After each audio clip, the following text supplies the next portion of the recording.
providing financial straight talk for those working and enjoying life after work. This is America's Financial Headquarters. Well, I know that two of the risks that we wanted to address today on America's Financial Headquarters Radio were, the first is market risk. And that seems like a pretty broad brush to paint. But, in essence, market risk is, the possibility that your portfolio is going to go down, especially during retirement. That's a big concern, especially if you're drawing income from it. The person who's 30, 35 years old who has that, 25, 30-year time horizon, market risk isn't as big of a concern.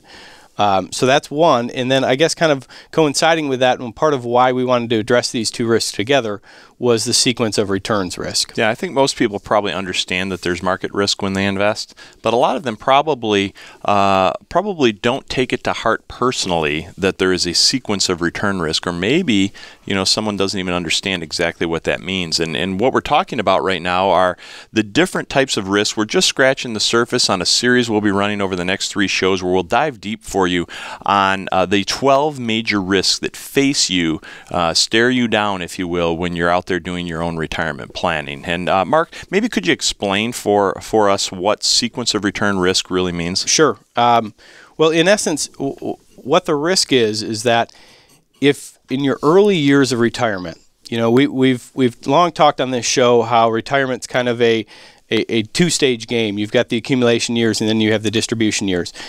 Sequence of return risk is really all about in your early going, when you are just entering your distribution years, if you have a bad run in the market and you're also pulling income off of your assets at the same time, you're really getting double dipped. And so the sequence of your returns in your early going is very important. So I'm gonna run through an example, and maybe this will help frame the concern.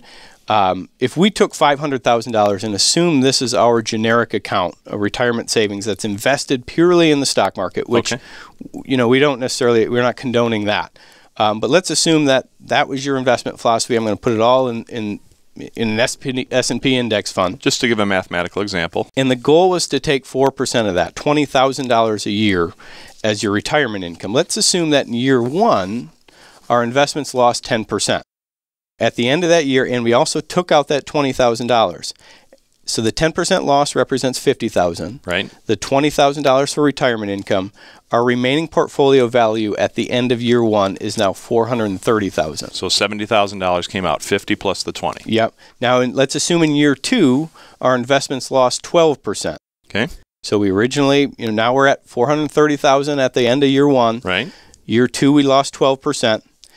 So that's going to represent $51,600 loss in year 2, in addition to the $20,000 of income we also needed to take. So the 12% plus the 20 grand you're pulling out for income. Our remaining portfolio value at the end of year 2 is now $358,000. All right. Okay, so the big concern here now is when we started taking this income out, we were taking $20,000 off of a $500,000 account. Yep. That represented 4%.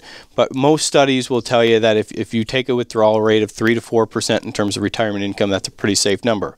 Well, all of a sudden, our $20,000 doesn't represent 4% anymore because our portfolio is $358,000. Right.